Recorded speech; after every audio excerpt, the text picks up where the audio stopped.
안녕하세요. 한 장으로 배우는 요양보호사 자격증 공부 투리쌤입니다. 네 번째 시간이고요. 우리 요양보호 관련 제도는 조금 어려웠는데요. 서비스는 쉬워요. 그러니까 외우셔서 여기서 나오는 문제는 다 맞추셔야 될 것 같아요. 그럼 제도에서 틀리는 게 조금 더 보완이 되겠죠?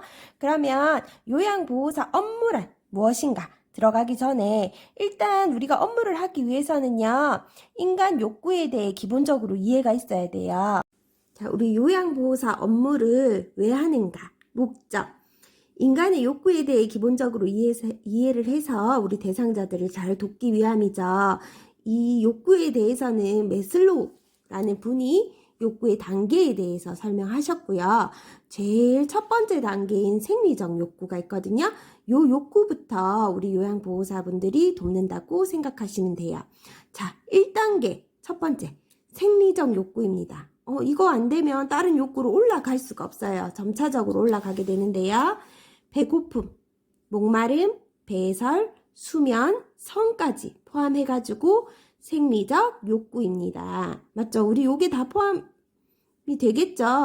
그 다음에 우리가 생리적 욕구가 충족이 되면 그 다음에는 뭘 하고 싶냐? 안전하고 싶어요. 신체, 정신이 고통이나 위험으로부터 안전하고 싶어요. 맞죠? 안전하면 우린 또 뭐 하고 싶냐? 3단계로 올라가죠. 사랑과 소속, 가족이나 친구 모임으로 소속되면서 우리 사랑을 받기를 원하죠. 이게 소속이 되고 우리가 사랑을 받으면 뭘 또 하고 싶은가? 자, 인간은 끝이 없어요. 자, 어디까지 가야 돼요? 자, 4단계까지 왔어요. 이제 존경. 타인에게 지위나 명예를 인정받기를 원해요. 자, 이제 타인에게 인정받았으면 그 다음에는 뭘 원할까요? 네, 자아실현. 끝이에요. 자기 완성, 삶의 보람, 자기 만족. 요양보호사님들도 집에 가서 이런 생각하겠죠. 나 오늘 어떤 대상자를 돕고 왔더니 너무 뿌듯해. 나 오늘 완전 만족한 삶을 살았어. 그러면 5단계 자아실현 욕구 성취하신 겁니다. 그죠? 요게 문제로 나와요. 자, 어떻게 나올까요? 대상자의 식사, 배설 및 수면을 돕는 것은 메슬로우의 욕구 단계 중 무엇인가? 뭐라 그랬죠? 식사, 배설, 수면, 먹고, 자고. 뭘까요? 1단계죠. 생리적 욕구. 요거를 제일 우리가 많이 도와주죠. 업무 중에서. 1단계 생리적 욕구입니다. 요양보호사가 직무교육을 통해서 지속적으로 기술과 지식을 얻는 것을 메슬로우의 기본 욕구 중 옳은 것은 직무교육을 통해 지속적으로 기술과 지식을 얻는 것은요. 우리가 무슨 욕구에 속할까요? 자아실현의 욕구입니다. 그죠? 그 다음에 메슬로우의 욕구 단계 중 타인으로부터 지위, 명예 등을 인정받고 싶어 하는 것은 문제에서 뭐라 그랬어요? 타인으로부터. 그거는 존경의 욕구입니다. 자, 요거 욕구 어렵지 않죠? 잘 읽어두시면 맞출 수 있는 문제입니다. 생리적 욕구 제일 많이 나오고요. 자아실현의 욕구도 나오니까 읽어보세요. 어떤 서비스가 있나 한번 볼게요.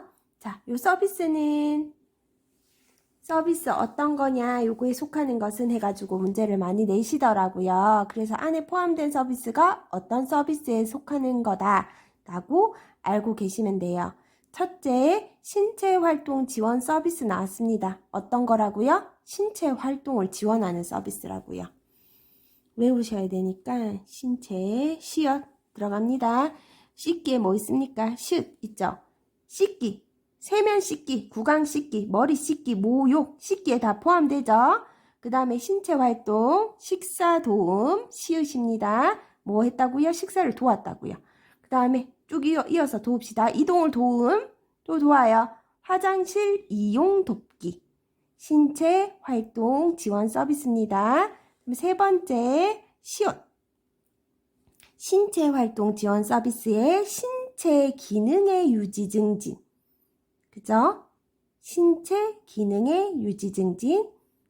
그 다음에 따라서 체위 변경. 유지 증진하기 위해서 체위 변경도 한다. 뭐 이렇게 생각하시면 더 쉽게 외우실 수 있을 것 같아요. 한 번 더 해볼게요. 신체활동 지원 서비스는 씻기, 식사 도움, 신체 기능의 유지 증진. 따라서 할게요. 씻기, 세면, 구강, 머리, 목욕. 식사도움, 이동도움, 화장실 이용 돕기, 그다음에 신체 기능의 유지 증진, 체위 변경. 우리가 신체를 조금 만지면서 도와드리는 거 생각하면 조금 더 쉬울 것 같아요. 그 다음에는 일상생활 지원 서비스예요. 어떤 거라고요? 일상생활이요. 어떤 거 있죠?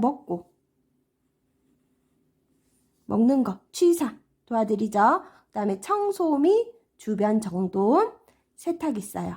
요거 그냥 쉽게 생각하시면 돼요. 아침에 밥 드시죠? 밥 드시고 보통 뭐 하세요? 청소 및 주변 정돈 하시죠? 그 다음에 세탁기도 한번 돌리시고. 저는요, 아침에 일단 세탁기 먼저 돌려요. 그 다음에 밥 해주고요. 그 다음에 다 먹고 청소하고 주변 정돈해요. 투리쌤 뭐 한다더라? 아침에 세탁기 먼저 돌리고, 그 다음에 밥 먹고, 청소랑 주변 정돈 한다더라. 이게 뭐 하는 거라고요? 일상생활을 우리가 하는 거예요. 이렇게 외워두시면 되고요. 정서 지원 서비스는 말벗, 경로, 위로, 생활 상담. 여기까지 있어요. 여기까지 있으면 뭐 하는 거예요? 다 말로 하는 거죠. 그 다음에 의사소통 도움. 어떻게 하는 거냐? 책 읽어주거나 편지를 대신 적어주거나 아니면 구두로 의사를 전달하거나 편지 및 신문을 이렇게 전달해서 읽어드릴 수 있잖아요. 요런 거, 약간 말이 있는 거. 말로 편지도 대신 적어주려면 말하면 우리가 대신 적어줄 수 있잖아요. 그런 거 생각하시면 이제 정서적 지원 서비스에 속하는 거고요. 그 다음에 방문 모교 있고 치매 관리 서비스가 있어요. 우리 행동 변화에 대처하죠. 치매죠. 치매니까 행동이 바뀌는 거죠. 만약에 모욕하러 갔는데 갑자기 물장난을 하면 어떻게 해야 될까? 우리는 요런 거예요. 응급 서비스 어떤 거죠? 의료행위 하면 안 된다 했는데 대상자가 갑자기 숨을 안 쉬어요. 심장이 뛰질 않아요. 그러면 심폐소생술 하시면 됩니다. 맨 끝에 배울 거고요. 시설 환경 관리 서비스라는 게 또 있는데요. 이거 조금 헷갈렸어요. 자, 뭐 한다 그랬어요? 시설 환경 관리 서비스죠. 환경 관리, 물품 관리, 세탁물 관리예요. 그리고 침구 리넨 교환 및 정리를 하는 거예요. 어떻게 보면 이게 일상생활 지원 서비스랑 조금 헷갈릴 수 있죠. 청소 및 주변 정돈, 침구 리넨 교환 및 정리. 좀 어려울 수 있어서 요거를 줄을 이렇게 파란색으로 그어놨거든요. 어떻게 해야 되냐? 침구 리넨 교환 및 정리를 외우지 마시고 청소 및 주변 정돈을 외우세요. 일상생활 지원 서비스에서. 뭐 한다 했어요, 투리쌤이. 아침에 일어나가지고 세탁하고 취사하고 그 다음에 청소 및 주변 정돈 한다고 그랬죠. 네, 침대 챙기지 않는다 했어요. 시설 관리예요. 침대도 시설에 속한다 생각하시면 돼요. 물건 큰 거. 알겠죠? 그 다음에 제한된 업무 있죠. 기능회복 훈련 서비스 이런 거 어떤 거 있었어요?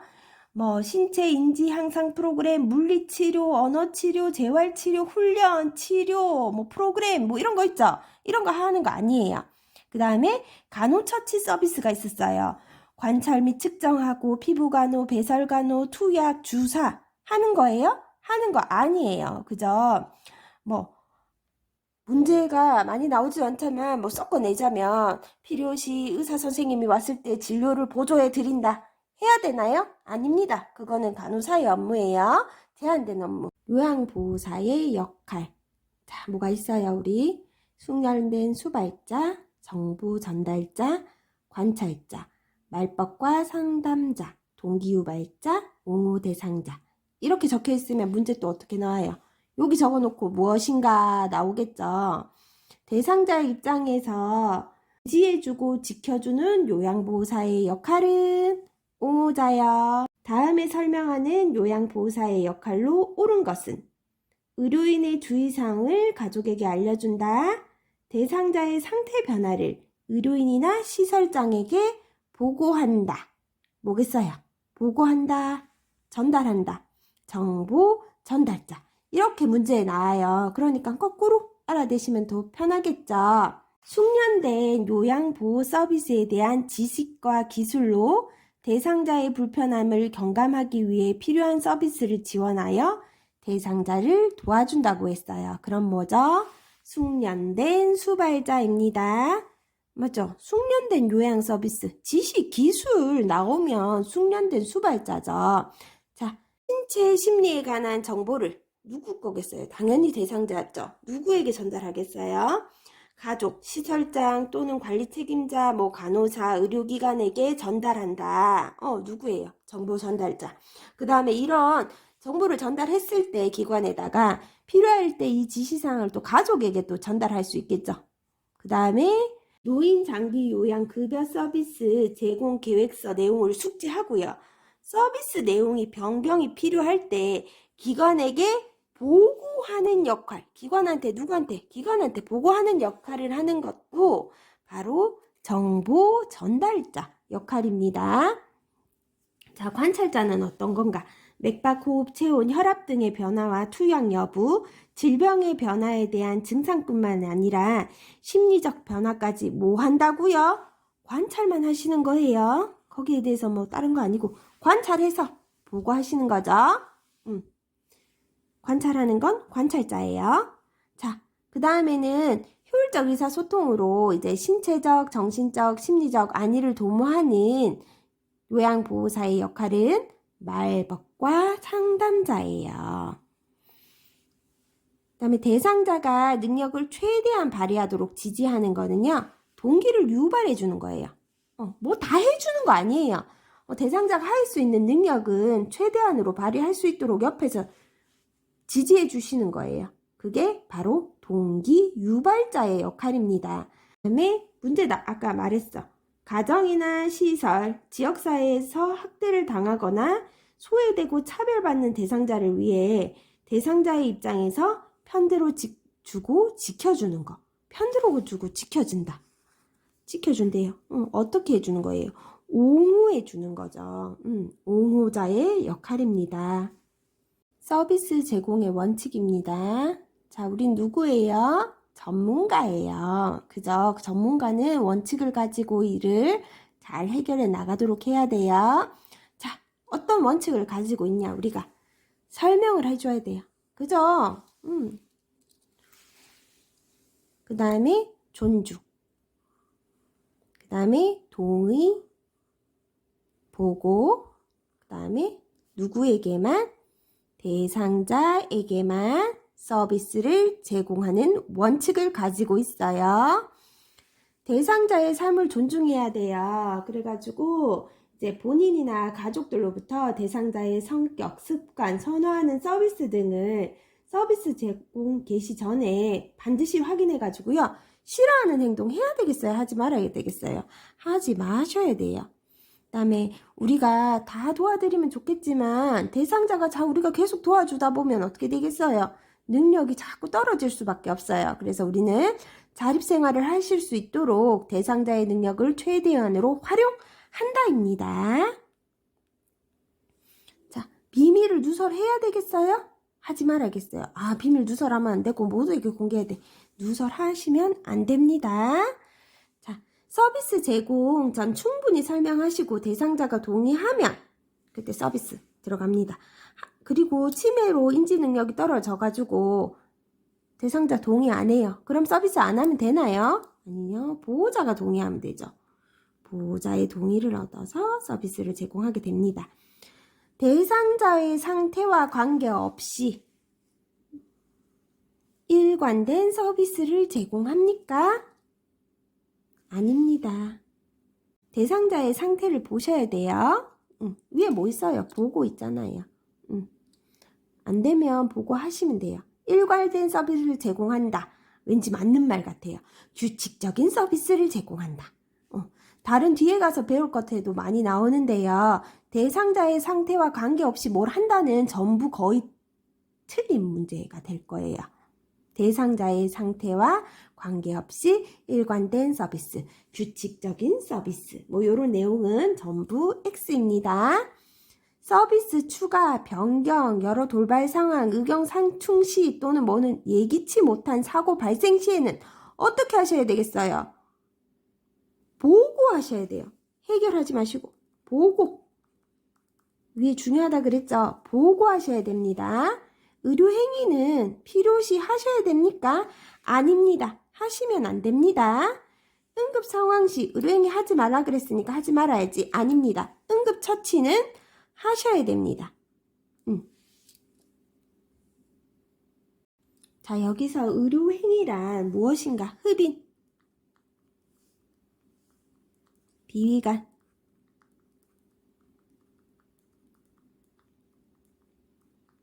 어렵지 않죠? 비위간 코에 꽂아가지고 위로 넘긴다고요. 식사하시는 거, 삽입 하는 거, 관장, 도뇨, 욕창 관리 같은 거 있죠. 그 다음에 투약이라고도 적혀있는데요. 이거 뭐 우리 닌겔 맞는다, 영양제 맞는다 투약 얘기하는 거고요. 외용약, 경구약, 요거는 가능하세요. 왜냐면 밥 먹고 우리 경구약 먹잖아요. 그 다음에 안약 같은 거 넣어줄 수도 있고 후시딘 발라줄 수 있죠. 그죠? 외용약이라고 합니다. 경구약과 외양약은 되지만 투약이라는 말은 틀렸습니다. 이런 거 하시면 안 된다 하는 거 있고요. 그 다음에 응급 상황 시에는 응급처치 일단 하시고요. 응급처치 하실 수 없거나 의사에게 보고할 수 없는 상황인 경우에는 가장 가까운 의료기관으로 대상자를 옮겨야 되겠죠? 119 부르셔서 옮기시면 됩니다. 자, 그리고 중요한 거 있어요. 같이 밥 차리는데 그냥 숟가락 몇 개 놔달라 그래요. 밥상 다 차리고. 해주셔야 됩니까? 아니요. 해주시면 안 돼요. 어떻게 해주시면 안 돼요? 아, 그거는 못해요. 라고 하는 게 아니에요. 설명해 주셔야 돼요. 그거는 요양보호사 업무가 아닙니다. 라고 설명해 주시면 돼요. 가족이 함께 거주하는 대상자 집안 대청소를 해주셔요. 맞아요? 아니에요. 대상자가 있는 방만 하시면 돼요. 가족과 함께 거주하는 대상자 집안 대청소 해주시면 안 돼요. 병나세요. 손주의 간식을 만들어줬어요. 대상자가 아이고 내가 아프면 저거 해줄 낀데 하고 원했어요. 대상자가 원해서. 아니에요. 대상자를 위한 죽을 끓이셔야지 손주 간식은 아니에요. 그 다음에 아들의 식사상이나 뭐 제사 음식 뭐 이런 거는 전부 다 아닙니다. 대상자에게만 서비스를 제공하시는 거 꼭 기억해 두세요. 그리고 우리가 이제 요양보호 서비스를 제공하다 보면요. 문제 사례가 생길 수가 있어요. 그럴 때 어떻게 대처해야 되나에 대해서 책에서 사례 모음이 많이 나왔는데요. 다 살펴볼 수는 없고 중요한 거 몇 가지 살펴보도록 할게요. 그거는 그냥 한 번씩 쭉 읽어보시면은 나중에 문제 나왔을 때 푸실 수 있을 것 같아요. 원칙에 준해가지고 이제 사례에다가 적용을 시키는 거거든요. 자, 우리 뭐 거부한다 이러면은 이해시키고 설명하거나 뭐 다른 방법을 시도하는 게 중요해요. 만약에 회원부 세척을 거부할 때는 수치심을 느끼지 않는 환경을 조성하고 회원부 세척의 필요성을 이해하도록 알려주면 되고요. 그 다음에 안전하고 편안한 환경을 조성하고 이제 물수건을 이용해서 이제 본인이 할 수 있는 방법 생각해 보시는 것도 괜찮을 것 같아요. 계절이나 장소에 안 맞는 옷을 뭐 입으려고 하려고 할 때는 어떻게 하셔야 돼요? 일단 요거를 수용하세요. 그 다음에 입고 싶어 하는 옷을 안에 입히고 겉옷을 입되 상황에 맞게 입히시면 되고요. 한 가지 옷을 뭐 입으려고 고집하려고 하면은 입으려는 옷과 잘 입지 않는 옷을 대상자의 이불 밑에 넣어놓고 대상자의 체취가 옷에 스며들어 거부감이 없게 한 뒤 입히는 방법도 있고요. 그 다음에 대상자 가족과 상의해가지고요. 그냥 동일한 유형의 옷을 추가로 몇 개 구입해요. 그러면 빨아서 돌려서 입을 수 있겠죠. 혈압이 높은데도 뭐 대상자와 가족이 계속 목욕을 희망할 때는 어떻게 하셔야 되겠어요? 가족도 뭐 해달라는데 해주셔야지. 아닙니다.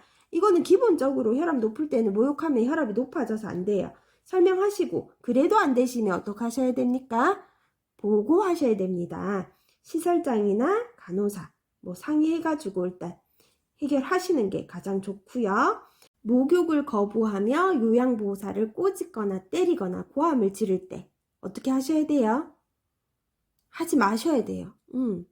우리도 위험하고 대상자도 위험해요. 무리하게 모욕시키지 마시고 또 대상자가 좋아하는 놀이 등을 통해 기분을 좋게 하고 모욕의 방법, 시기 이런 거를 다르게 하여 한번 시도해 보는 것도 괜찮을 것 같습니다. 기저귀를 차고 있을 때 기저귀 안으로 손을 자주 넣으면 어떻게 해야 될까요? 기저귀 한번 보세요. 안에 봐가지고 피부에 이상이 있는지 없는지 확인하시고 이상이 있으시면 어떻게 하셔야 된다고 했죠? 보고 하셔야 된다고 했죠. 그 다음에 기저귀가 괜찮아요. 그럼 기저귀가 잘 안 차져 있어서 그럴 수도 있어요. 한쪽으로 쏠리거나 막 좀 불편하게 채워져 있을 수 있으니까 그거 한번 확인해 보세요. 그런데도 자꾸 음부 쪽을 긁거나 만지면요. 상처 생길 수 있으니까 손톱을 짧게 깎아주고요. 손을 자주 씻겨서 청결을 유지시키도록 도와주시면 됩니다. 그 다음에 우리 변비인 대상자가 관장해달라 그래요. 관장. 약국에 가면 팔죠? 해주면 되겠지? 아닙니다. 관장 해주시면 안 돼요. 관장도 의료행위에 포함됐고요. 간호처치에 포함되는 상황이에요. 대처 방법이 있어요. 대처 첫 번째, 평상시 식습관, 배변 양상을 확인하고 서비스 계획에 반영한다. 대처 2, 관장은 요양보호사 업무가 아님을 설명하고 대상자에게 의료행위에 해당하므로 의료진과 상의한다. 대처 3, 배변은 식사 후 위의 작용에 의해 일어나는 것이므로 시간을 잘 계산해 가지고요. 여유 있게 화장실에 앉아서 배변하게 하세요.